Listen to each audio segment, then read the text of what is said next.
Praise the lord. యేసు ప్రభువారు సిలువ వేయబడిన ప్రదేశం గొల్గొతా కొండ గురించి ఒక సంచలన వార్త విన్నారా? అదేమిటంటే యెరూషలేములో యేసుక్రీస్తు ప్రభువారిని సిలువ వేసిన గొల్గొతా కొండ క్రింద ఉన్న గుహలో ఆదాము సమాధి ఉందని స్థానిక గైడ్లు చెప్తారు.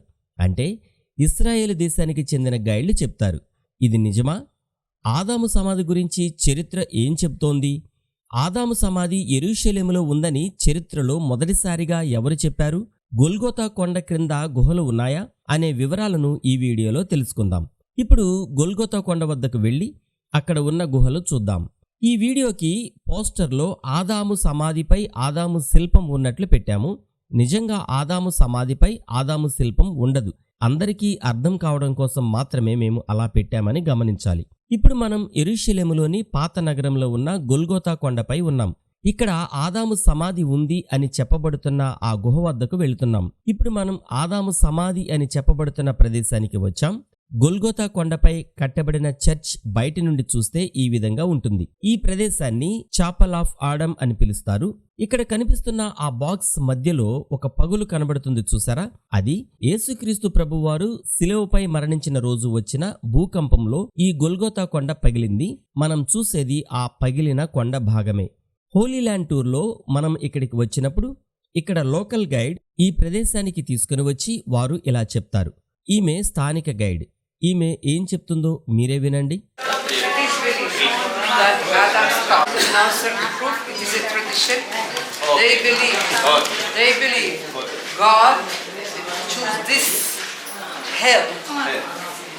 So Jesus to be crucified because he knew that the skull of Adam is down there. Listen, there was, when Jesus died, there was an earthquake and this stone, Golgotha Hill, cracked. Okay. What happened? That the blood of Jesus slipped down through the cracks and touched Adam's skull. So this was closing the circle of what? You know what? Adam did the first sin. Jesus came for this reason. To save us, to make a salvation from Adam and Eve. Sin. And when the blood came down to Adam's skull, Jesus forgave us for Adam's sin. Yes. And he saved us. Here study the salvation, okay? Yes. First of all, the blood touched the skull of Adam, the salvation came, and people who died before the crucifixion also they were saved. Why? Because Jesus, before he raised up at the third day, he went to hell. Yes. He is in Hades. Yes. He went to hell, so he can save also the dead. That way he crucified before his crucifixion. Okay? And then the third. ఆదాము సమాధి గురించి కొంతమంది చెప్పేదేమిటంటే యేసుక్రీస్తు ప్రభువారి రక్తం నేరుగా ఆదాము తలపై పడింది అని. గొల్గొతా కొండ క్రింద ఆదాము సమాధి ఉందని చెప్తారు. ఇది నిజమా? లేక క్రైస్తవ సాంప్రదాయమా? లేక పూర్తిగా కల్పితమా? ఈరోజు మనం బైబిల్ చరిత్ర, సంప్రదాయం అన్నీ తెలుసుకుందాం. ఆదికాండము 5వ అధ్యాయం 5వ వచనంలో ఆదాము బ్రతికిన దినములన్నీయు 930 ఏండ్లు, అప్పుడతడు మృతి పొందెను అని వ్రాయబడి ఉంది. కానీ ఆదాము ఎక్కడ చనిపోయాడు, అతను ఎక్కడ సమాధి చేయబడ్డాడు అనే విషయాలు మాత్రం బైబిల్ నందు వ్రాయబడలేదు. మరి ఆదాము ఇక్కడే సమాధి చేయబడ్డాడు అని ఎవరికి తెలుసు? ఎలా తెలుసు? ఇది నిజమా అనే విషయాల గురించి ఇప్పుడు మనం తెలుసుకుందాం. కొరింథీయులకు రాసిన మొదటి పత్రిక 15వ అధ్యాయం 45వ వచనంలో ఇందు విషయమై ఆదామను మొదటి మనుష్యుడు జీవించు ప్రాణి ఆయనని వ్రాయబడి ఉన్నది. కడపటి ఆదాము జీవింపజేయు ఆత్మ ఆయను. ఇది యేసుక్రీస్తు ప్రభువారి గురించి వ్రాయబడింది. ఆదాము కాలంలో యెరూషలేము గురించి బైబిల్ నందు ఒక్క మాట కూడా వ్రాయబడలేదు. గొల్గొతా అనే పదానికి ప్లేస్ ఆఫ్ ఎ స్కల్ అని అర్థం. ఇంతకు గొల్గొతా కొండకు ఆ పేరు ఎందుకు వచ్చింది ఇప్పుడు తెలుసుకుందాం. గొల్గొతా అనే పేరు గురించి కొన్ని అభిప్రాయాలు ఉన్నాయి. అవేమిటంటే, మొదటి అభిప్రాయం ఏమిటంటే గొల్గొతా కొండ మానవ పుర్రె లేదా కపాలం ఆకారంలో కనిపించేది, అందుకే ఆ కొండకు గొల్గొతా అనే పేరు వచ్చింది అని. రెండవ అభిప్రాయం ఏమిటంటే అక్కడ మరణశిక్షలు విధించబడేవి.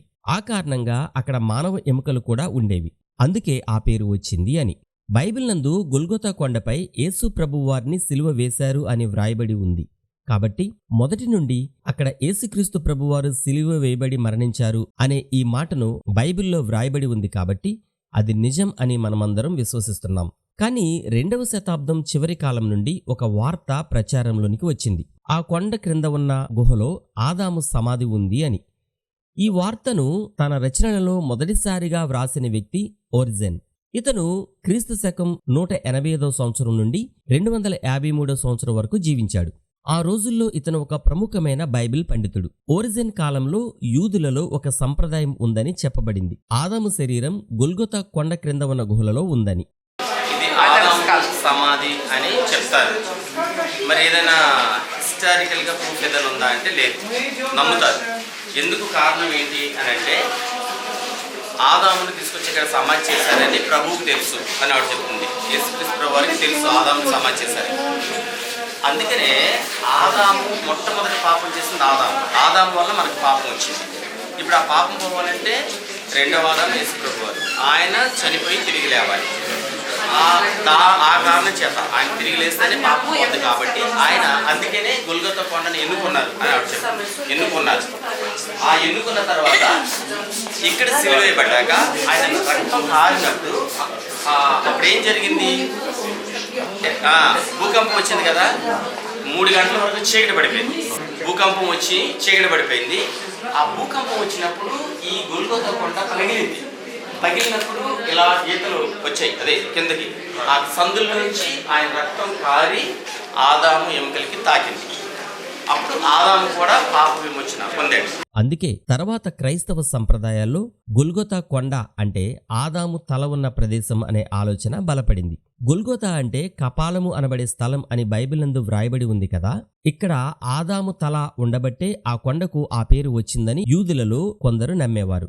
అందుకేనేమో కొన్ని పెయింటింగ్స్ లో యేసుక్రీస్తు ప్రభువారి శిలువ క్రింద ఒక కపాలం బొమ్మ కనిపించే విధంగా కొన్ని పెయింటింగ్స్ మార్కెట్లో లభిస్తున్నాయి.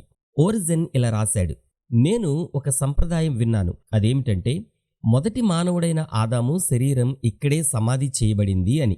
ఓరిజెన్ తర్వాత 4వ శతాబ్దంలో సెయింట్ జెరోమ్ కూడా ఆదాము శరీరం ఇక్కడే ఉందని తన రచనల్లో ప్రస్తావించాడు. ఇక్కడ మనం గమనించవలసింది ఏమిటంటే ఓరిజెన్ గాని జెరోమ్ గాని ఆదాము సమాధి ఇక్కడే ఉంది నేను నిరూపిస్తున్నాను అని అనలేదు. నేను విన్నాను అని మాత్రమే వారిద్దరూ అన్నారు. తర్వాత 4వ శతాబ్దంలో ఈ వార్త బలపడింది. ఈరోజు మీరు church of the holy sepulchre కి మీరు వెళ్తే గొల్గొతా కొండ క్రింద ఒక గుహలో ఒక చాపెల్ ఉంది. దానిని ఆడమ్స్ చాపెల్ అని అంటారు. ఇక్కడ పగిలి చీలిపోయిన ఒక రాయిని చూపిస్తారు. దాని గురించి ఏం చెప్తారంటే యేసుక్రీస్తు ప్రభువారు చనిపోయినప్పుడు ఒక భూకంపం వచ్చి భూమి కంపించింది అని బైబిల్ నందు వ్రాయబడి ఉంది కదా. భూకంపంలో ఈ గొల్గొతా కొండ కూడా పగిలింది. కొండపై నుండి క్రింది వరకు పెద్ద పగులు వచ్చింది. ఆ రోజు ఈ కొండరాయి చీలింది. భూకంపంలో ఈ గొల్గొతా కొండ కూడా పగిలింది. కొండపై నుండి క్రింది వరకు పెద్ద పగులు వచ్చింది. ఈ కొండ పగిలిన సందులో నుండి యేసుక్రీస్తు ప్రభువారి రక్తం క్రిందికి కారుకుంటూ వెళ్లి ఆదాము కపాలంపై పడింది. ఈ మాట అనేక మంది నమ్మే విశ్వాసం మాత్రమే, కానీ దీనికి పురాతత్వ ఆధారం గాని రుజువులు గాని లేవు. యూదులలో కొందరు ఆదాము సమాధి ఇక్కడే ఉందని నమ్ముతారు. మరికొందరు ఆదాము హెబ్రోను ప్రాంతంలో సమాధి చేయబడ్డాడు అని నమ్ముతారు. ఇస్లామిక్ సంప్రదాయం ఆదాము మరొక ప్రదేశంలో సమాధి చేయబడ్డాడు అని చెప్తుంది. ఆదాము సమాధి గురించి యూదులు ఒక విధంగా, ముస్లింలు మరో విధంగా చెప్తున్నారు. ఇంతకు నిజమేమిటి? ఈ రెండిటిలో ఏ సంప్రదాయానికి పురాతత్వ ఆధారం లేదు. బైబిల్ చెప్పేదేమిటంటే మొదటి ఆదాము ద్వారా పాపం వచ్చింది, రెండవ ఆదామైన క్రీస్తు ద్వారా విమోచన వచ్చింది. అందుకే ప్రారంభ క్రైస్తవులు ఇలా నమ్మారు: పాపం మొదలైన చోటే రక్షణ పూర్తయింది అని. ఇది చరిత్ర కంటే గొప్ప ఆధ్యాత్మిక సందేశం. ఇదండి యెరూషలేములోని గొల్గొతా కొండ క్రింద గుహలో ఉన్న ఆదాము సమాధి గురించిన సమాచారం. నేను టూర్కి తీసుకుని వచ్చేవారికి ఇదే ఆదాము సమాధి అని ఖచ్చితంగా చెప్పను. ఇక్కడి స్థానిక గైడ్ చెప్పే విషయాన్ని మాత్రమే చెప్తాను. ఇదే గొల్గొతా కొండపై యేసుక్రీస్తు ప్రభువారి శిలువతో పాటు మరో 2 శిలువలు దొరికాయి. ఆ వీడియో మీకు త్వరలో చూపిస్తాను. అంతేకాకుండా పిలాతు ఇంటి వద్ద యేసుక్రీస్తు ప్రభువారిని ఒక రాయికి కట్టి ఆయనను కొరడాలతో కొట్టారు కదా, ఆ రాయిని కూడా తర్వాత వీడియోలో మీకు చూపిస్తాను. ఇదే గొల్గొతా కొండపై ఉన్న చర్చిలో క్రింద ఒక పెద్ద రాయి ఉంటుంది. ఆ రాయి మార్బల్ పలకలాగా సమానంగా కనిపిస్తుంది. దాని మీద ప్రతిరోజు నూనె పోసి ఇక్కడ ఉన్న ఫాదర్స్ ధూపం వేస్తారు. అలా ఎందుకు వేస్తారు? ఆ రాయి ప్రత్యేకత ఏమిటో నేను మరో వీడియోలో మీకు ఆ రాయిని చూపించి ఆ వివరాలు చెప్తాను. 2026 ఏప్రిల్ నెలలో ఉన్న హోలీ ల్యాండ్ టూర్లో మాతో కలిసి ఇక్కడికి వచ్చి ఈ ప్రదేశాలన్నీ మీరు చూడాలనుకుంటే వెంటనే మాకు ఫోన్ చేసి వివరాలన్నీ తెలుసుకుని మీ టికెట్ ఇప్పుడే బుక్ చేసుకోండి. ఇంకా కొద్ది మందికి మాత్రమే అవకాశం ఉంది, సమయం కూడా ఎక్కువ లేదు. ఈ వీడియో మీకు నచ్చితే కనీసం కొందరికైనా షేర్ చేయండి మరియు దయచేసి మా కుటుంబం కోసం ప్రార్థించండి. నా పేరు విశ్రాంతమ్మ. మేము అద్దెంకి నుంచి వచ్చాము. మేము రోజు డైలీ బెల్కర్ బాబు గారికి వీడియోస్ వస్తుంటామండి. దాని ద్వారా మేము చాలా ఇది పొందుకున్నాము. అయితే ఈ యొక్క ప్రదేశాలన్నీ చూపించడానికి బెల్కర్ బాబు గారు ఎంతో ప్రయాసపడుతున్నాడు. మేము చూసినవన్నీ కూడా ఎంతో అద్భుతంగా ఉంది. నిజంగా సజీవ సాక్ష్యం, అసలు బైబిల్లో చూసినట్టేగానే ఉంది. మాకైతే బైబిల్లో ఏవైతే ఉన్నాయో అవన్నీ కూడా మేము ఇక్కడ చూసాము. చాలా బాగున్నాయండి. మీరు కూడా ఈ యొక్క ఛానల్ చూసి రావాలనుకుంటే రండి. చాలా చాలా అద్భుతంగా ఉన్నాయి. హోటల్స్, భోజనాలు కానీ, టిఫిన్ కానీ ఏవి కూడా చాలా అద్భుతంగా బాగున్నాయండి. మాకైతే చాలా తృప్తిగా ఉంది. మేమైతే చాలా ప్రదేశాలు చూసాము. తెలియని ప్రదేశాలు, బైబిల్లో తెలియని విషయాలు కూడా మాకు ఎన్నో తెలిపారు. చాలా అద్భుతంగా చెబుతున్నారండి. మరో క్రొత్త వీడియోతో మళ్ళీ కలుద్దాం. Praise the lord. మీ బ్రదర్ బెన్హర్ బాబు.